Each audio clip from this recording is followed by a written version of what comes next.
మంచిది అంశాన్ని జాతీయ స్థాయిలోనే ఆలోచించాలి. ఒక స్పీకర్ పైన అభ్యర్థి పైన దుర్మార్గంగా ఏకపక్షంగా దౌర్జన్యం చేసి మీడియాని కొట్టి గన్మెన్లు కొట్టి పోలీసులు కొట్టి పోలింగ్ బూత్ లో గంట సేపు విధ్వంసం సృష్టించిన సంఘటన చాలా అరుదు ఎలక్షన్ ప్రాసెస్ లో ఎక్కడైనా కానీ. అది చేసినటువంటి దుర్మార్గం వైసీపీది, వాళ్ళ నాయకులది. ఏదో కుట్ర అనుకోకుండా చేసింది కాదు, ఇది పథకం ప్రకారం చేసింది. అదే చెప్పొచ్చాను పార్టీ అధ్యక్షుడికి. ఇది జాతీయ స్థాయిలో కూడా నేనే కోరుతున్నాను, వాళ్ళకి చిత్తశుద్ధి ఉంటే వీడియో ఫుటేజ్ చూపించండి.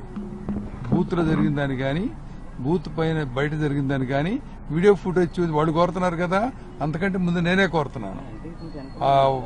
కలెక్టర్ గాని ఇంకొక ఆర్ఓ గాని ప్రాసెస్ మొత్తం బయట తీయమనండి. I'm demanding. ఎందుకంటే మొగుడిని కొట్టి మోగసాలు ఎక్కడం కాదు, దెయ్యాలు వేదాలు మాట్లాడడం కాదు కావాల్సింది, ఫ్యాక్ట్స్ కావాలి. ఇది జాతీయ స్థాయిలో వాళ్ళు తీసుకెళ్తున్నారు కాబట్టి జాతీయ స్థాయిలో చర్చ జరగాల. ఎలా నన్ను చేశారు, నన్ను చేయడం కాదు, కొన్ని చోట్ల మనుషులను చంపారు, ఏకపక్షంగా దాడులు చేశారు రాష్ట్రం మొత్తం. అందుకనే కేంద్రం నుంచి ఎలక్షన్ కమిషన్ నుంచి కూడా తీసేయడం.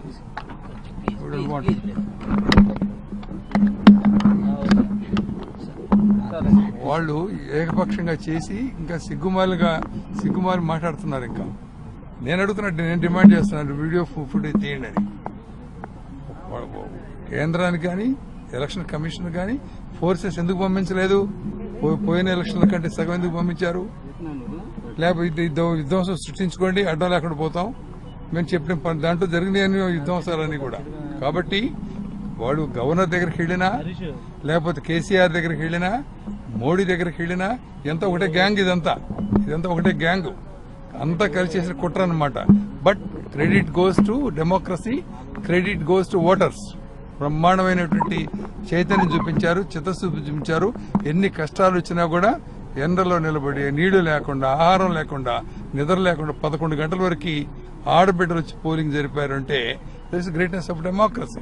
అదే వీళ్ళందరూ కూడా సమాధానం పెట్టారు. ఎందుకంటే నేను అడిగితే మామూలుగా ఏంటంటే చట్టం ఐపీసీలు ఏమిటంటే ఎవడన్నా కంప్లైంట్ చేస్తే ఎఫ్ఐఆర్ బుక్ చేస్తారు, ఎంక్వైరీ చేస్తారు. చేయండి, నేను కూడా ఎంక్వైరీ కోరుతున్నాను. నేను ఎస్కేప్ కావాలని కోరుకోవట్లా.